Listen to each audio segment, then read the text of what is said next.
6 months out from the 2024 presidential election, you have the presumptive Republican nominee inside of a courtroom listening to the testimony of an adult film star in which she is alleging that Donald Trump, the presumptive Republican nominee, engaged in an extramarital affair just 4 months after his son, Barron, was born. This is hitting at the heart of the credibility of not Stormy Daniels, but of the defendant, Donald Trump. The details that are being described in front of this jury are quite explicit. Having Stormy Daniels say that she took a rolled-up magazine and spanked Donald Trump in the butt, it's graphic. It is very specific. Stormy Daniels' explicit testimony in court this week probably caught the attention of even more eyes and ears, since details about their sexual interaction make for good internet fodder. But a lot of people wondered, what was the purpose? And Donald Trump has denied generally the allegations that have been levied by Stormy Daniels, but she is chronicling a very detailed conversation with him that includes one specific point. The Apprentice, or the Celebrity Apprentice. Why is that part of the conversation relevant? It goes back to the testimony provided by Rona Graff last week to this very jury. Rona Graff, who is the 34-year executive assistant to Donald Trump at the Trump Organization, had the office outside of Donald Trump's office there. And Rona Graff has already testified to this jury that not only did she have a contact for Stormy Daniels, Stormy's phone number, but also that there was office chatter about Stormy Daniels appearing on The Apprentice or Celebrity Apprentice, which hits at and corroborates, you could say, Stormy Daniels' testimony here this morning that she had a conversation with Donald Trump about potentially appearing and what that could look like, having an adult film star appearing on The Apprentice. So there's something behind it, because I have to admit, I've pretty much avoided as many of the details as possible because it doesn't do much for me to have those images in my head. But as we're finding out, there are layers to the prosecution's case that target a few things so far. Trump's outright denial of any kind of contact with her, the personal details that would motivate him to pay her hush money to stay quiet about it during an election, and of course, the illegal campaign finance laws and covering up that payment. When you get down to the gravamen, the center of the crime, it's about the payment for it and the use of funds and whether that's a campaign violation. That's what makes this, transforms this from a misdemeanor to a felony. What we have to focus on, and this is all the groundwork, we have to focus on the business records and whether there were false entries in the business records. And then, as the next step, did those payments constitute a campaign violation, a federal campaign violation that they were covering up? So it's not, to say election interference, it's sort of not quite accurate for what the case is truly about, which is the payments. The payments were illegal and the records were falsified to cover that up. That's the potential crime. And while some of the worst details were revealed, it showed why a political candidate might go so far as he did, because he'd obviously lose some voters. There were a couple things that really stuck out to me. I think the comment that Stormy Daniels made when she asked about Melania to him, that was particularly damning because she claims that Donald Trump said to her, "Oh, well, don't worry about her. We don't even sleep in the same bedroom." And I think for his defense, then that just goes to show that it kind of flies in the face of their argument that he wanted to cover up this affair because he didn't want to upset his wife, that it didn't have anything to do with the campaign.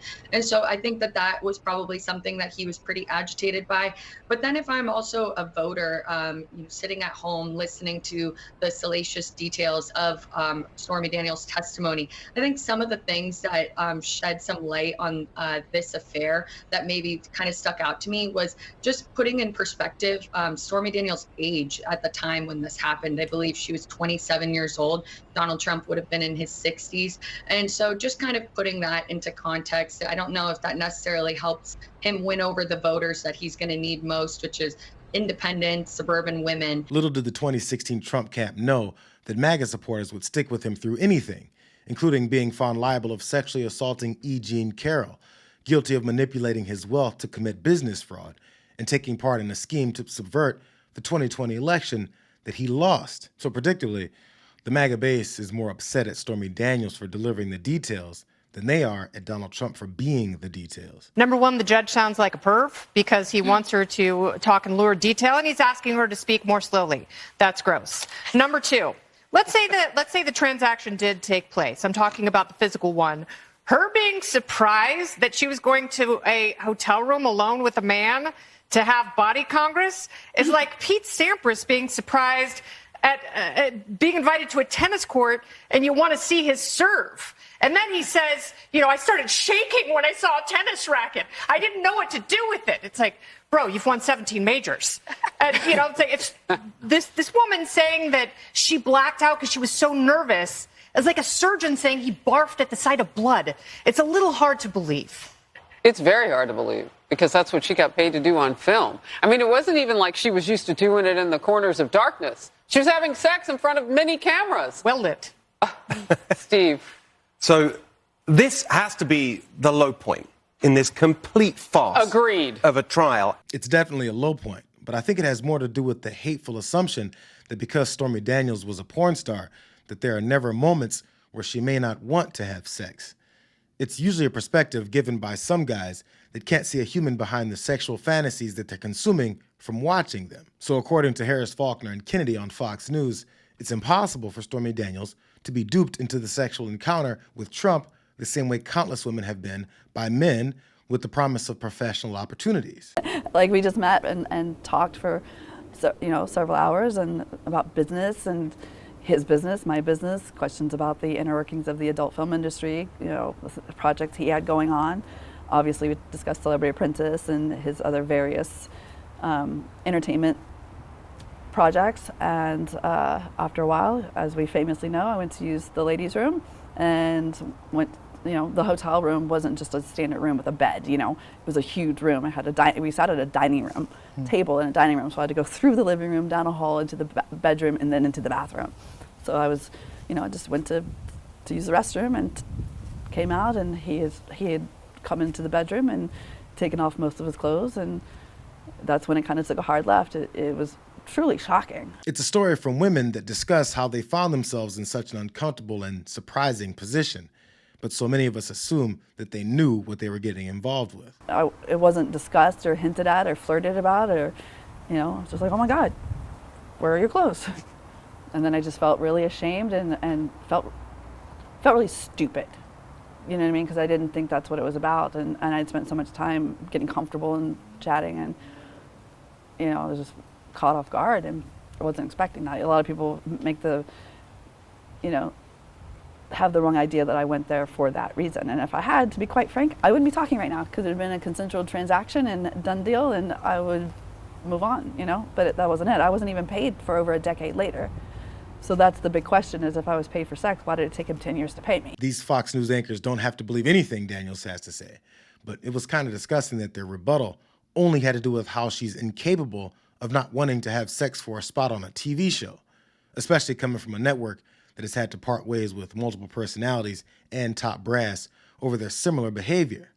But again, her story of being offered a spot on Celebrity Apprentice matches up with the previous testimony from Trump's former executive assistant. And since the dirty details were the hardest thing to sit and listen to, Trump couldn't help but to lash out. This witch hunt is false, ancient history that was fully adjudicated by the voters in the 2016 presidential election. It only has to do with election interference and trying to help crooked Joe Biden get elected because he can't do it by himself. It is a vicious attack by the Soros-backed DA, Alvin Bragg, in strict coordination with the DOJ and the White House on Biden's political opponent, me. It is illegal, unconstitutional, and strictly third world country. He couldn't run to reporters outside during his breaks to get ahead of the news that would come out later, so he posted that and this during the breaks in the trial. Federal Ninth Circuit just awarded me another $122,000 from Stormy Daniels over the hundreds of thousands of dollars she owes me. And now Stormy Horseface Daniels, who I never had an affair with, is out yet again for her moment of fame. All this on the same day that she testified about their interactions, leaving some to wonder if and when the repeatedly tested gag order has finally been violated enough for him to be sent to jail the way he wants, simply for a new distracting element. So at President Trump's trial, they were talking about how he might end up in jail if he continues to violate these court orders. Is Rikers prepared for that? Do you guys have those discussions yet? And if so, what would that even look like?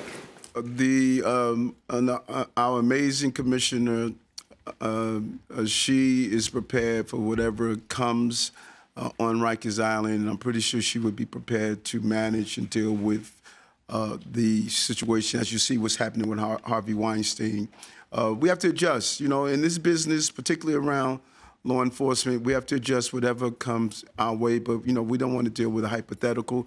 But they're professionals. They'll be ready. I actually don't see it happening. And if Trump does get his wish, it'll oddly be the first win that he gets, as this trial both embarrasses him and exposes his fraudulent practices. There'll be fundraising emails, Fox News specials, declarations of Joe Biden finally arresting his political enemy and throwing him in jail. He needs it politically, because I assume even MAGA is tuning out when he steps in front of cameras to say some variation of the same message every day. So this was a very big day, a very revealing day. As you see, their case is totally falling apart. They have nothing on books and records, and even something that should bear very little relationship to the case. It's just a disaster for the DA, for the Soros-backed DA. It's a disaster. This whole case is just a disaster. If you read the legal scholars, you'll see, because they're writing about it, they've never seen anything quite like it. And neither have I. I should be out campaigning right now.